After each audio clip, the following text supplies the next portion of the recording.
prenuptial agreements are unromantic, or do you think they make perfect sense? 0207 862 2222 is the number. Do give us a ring. A prenup is a contract which is signed by both members of a couple before they get married, and it outlines how their property and assets will be divided in the event that they should get a divorce. They're not currently legally compelling in the United Kingdom, although the judge will usually have a look at them and take them into account in a divorce case. But a new High Court ruling may just change all that. Obviously, most of us don't have huge sums of property or a great deal of money to protect, but if everyone got out ahead of a financial agreement before they got married, would it make life easier if you did get divorced? Or do you think it takes the romance out of the whole thing? Let's start with Belinda. I don't know whether you have one or not. I don't know whether you would have signed one or not. No, and I'm an old school, old-fashioned romantic. I think this is horrible. I can understand the cold, hard, soulless logic behind prenups, but to me it smacks of not trusting your partner in the marriage, not trusting your partner to be reasonable if the marriage ends. This is all before you get married.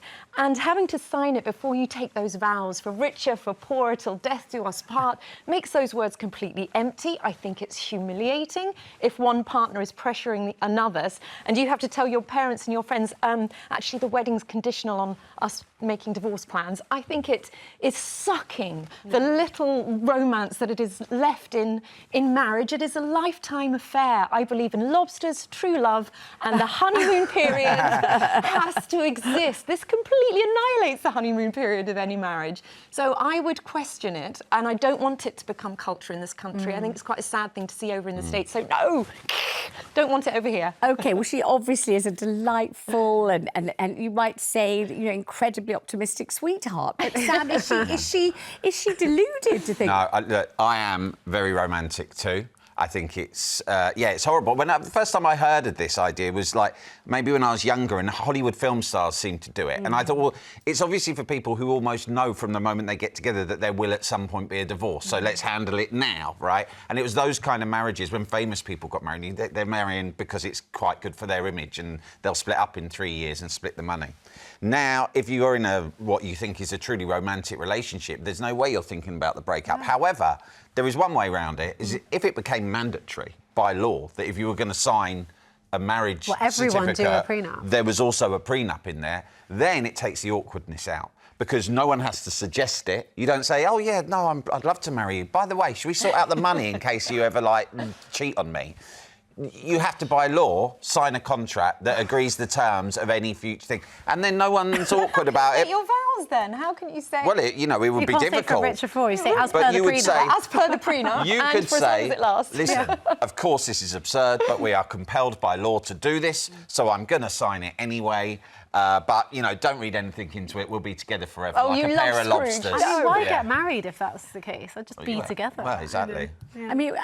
I mean, when I got married, we didn't have anything. I was, how old was I? 22, and I just graduated. I had about tuppence in my, I think whatever was in my pocket is all I had. And so there was no question of a prenup because he didn't have anything, I didn't have anything. He was a junior hospital doctor. We were penniless. But what if you had kind of ancestral land or family money, or you just won the lottery and you're thinking, well, it's love, it's true love, and that's great, but it doesn't mean if we should split up. If, for example, if you should have an affair, that you should also go off with half of my family's house, or the money that I made because I won the lottery, or the money I made because I invented some great thing and I'm really very clever. Why should you have an affair with my brother, our next door neighbour, the whole of the football team, and then go off with the money that I had before I met you? I mean, to me, that does actually make quite a lot of sense. I think I get what you mean. I think that's the thing. You could argue it for so many ways. I think it is really unromantic.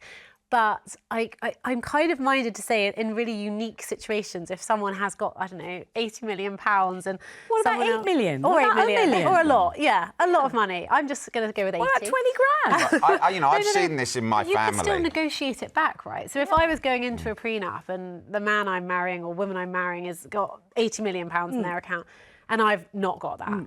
Can I don't know how it works, can I negotiate? Yeah. Because 10 million would still be pretty good. In a divorce, you could still, with or without a prenup, you can still go through a divorce in which you can try more to than claim what's 50-50. rightfully yours. Yeah, it's already there. But then is that mean- harder? I don't know, because they say prenup doesn't stand up by law, but it is recognised in court. Yeah. But you're right, because there are people that get divorced, and it's not 50-50. It's weighted Yeah. depending on, you know, kids, Well, house, how long? So lifestyle. UK courts Yeah. are much more.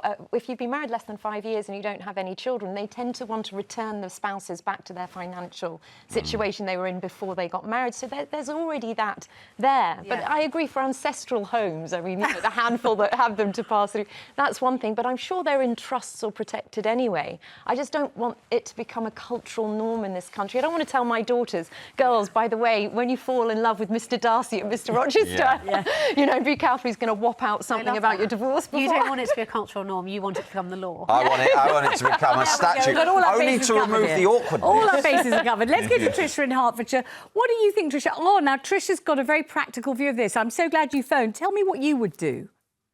First of all, I love you to bits, Vanessa, and looking fabulous today. That is very nice of you to say. And guess what? We just heard that our show's going to be extended even longer than we were hoping. So we're delighted. We're delirious. So thank you so much for saying that. It's really nice of you. Tell me about this, though. What would you do? Okay, so this is what I would do, Vanessa. I do think they're unromantic. However, I would be coming to a marriage, and I don't know how to say this, so I'll just say it, with a certain amount of wealth Right, that I've accumulated through my parents. right. That wealth, my home, has to go to my children. Right. And that's why I would want Mr. maybe sort of almost right to sign a prenup. I mean, that makes an absolutely hell of a lot of sense to me. I would be happy. Yeah. I would be happy to sign a almost Mrs. Right prenup. Yeah, yeah.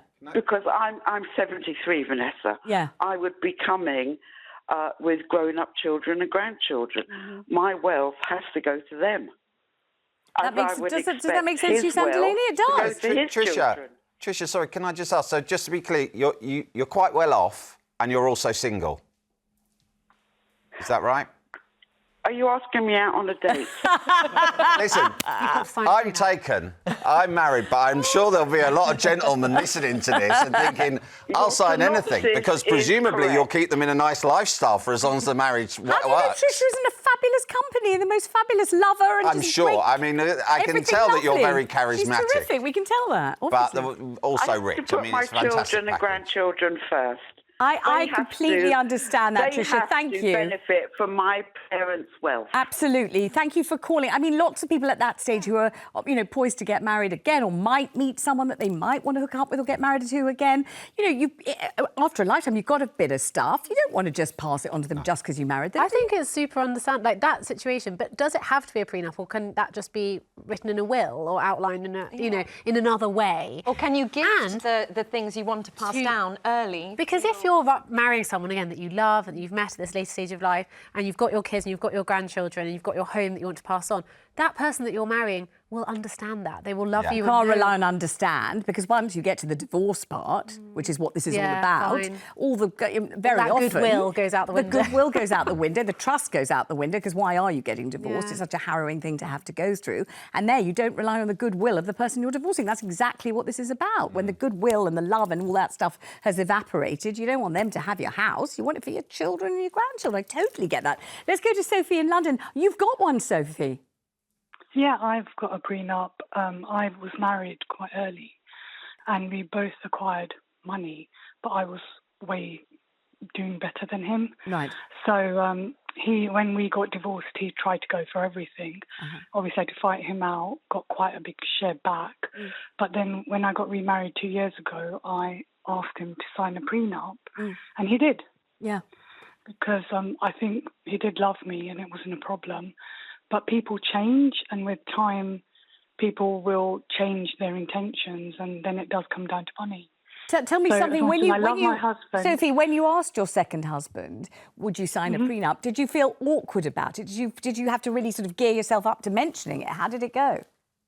Yeah, I mean, I kind of sent him an article on it and then opened the conversation. And then once he read that, he's like, "Is that something you want?" And I said, yes. And he was fine with it. because he loved me enough and said, yeah, I'm willing to do that. But I feel a lot better now because I think you can't trust people. That's the reality of life. And people do cheat on you and people do lie. So it's just protecting yourself. And what do you feel everything about you do. Belinda saying, but it's so unromantic? There you are with Mr. Darcy, I don't think Prince so. Charming. I think once it was done, it was fine, and you just put it in an envelope and you forget about it. Well, I perhaps have more sympathy for second, third marriages or when you're older and you've accumulated wealth. But I do think the message out to our young at the moment, when the sort of institution of marriage is being weakened and undermined quite a lot, to say to young ones who don't often have the wealth or anything when they meet and they grow together, this is the norm now, it's all about preparing for the divorce. That's the message I don't want to get across to people. I think it should be on the rare occasion. I can understand it for later in life, but let's not make it the norm, please. Sophie, thank you. Let's go to Shani in Southampton. What happened with you, Shani? Hi, yes. Hi.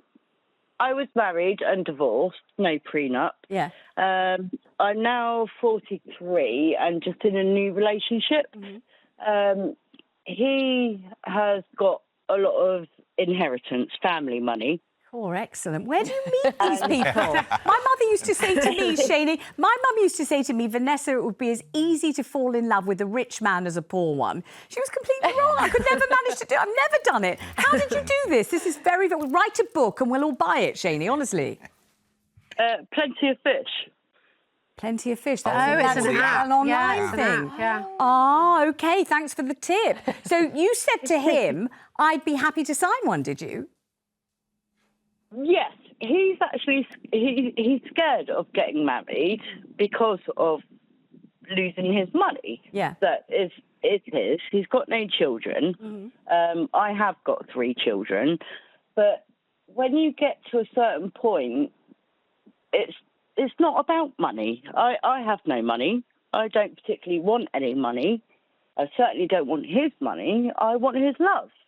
Right. So it's not unromantic. In fact, it's probably more romantic to have a prenup because then you're saying, you know, I love you for you. Yes, it's only you I want. The thing is, though, Shani, you'll find if you do get one that you have to have something in it. So you can't, they won't let you draw up one which says, I came in just a pair of golden slippers holding a daisy and with nothing, and I leave in the same slippers with the same daisy. It's not that. The prenup will have to have you provided for in a lovely flat in which you can live with your 3 children or whatever it is. And so there'll be something in it. So you would still, if the marriage dissolved, end up with you know, some way of being looked after. So I wonder what he said. What did he say when you said, OK, I'll happily sign one? We're still discussing it. Well, very, very good luck. And if you'd like to invite me when it all happens, I will buy a new hat, definitely.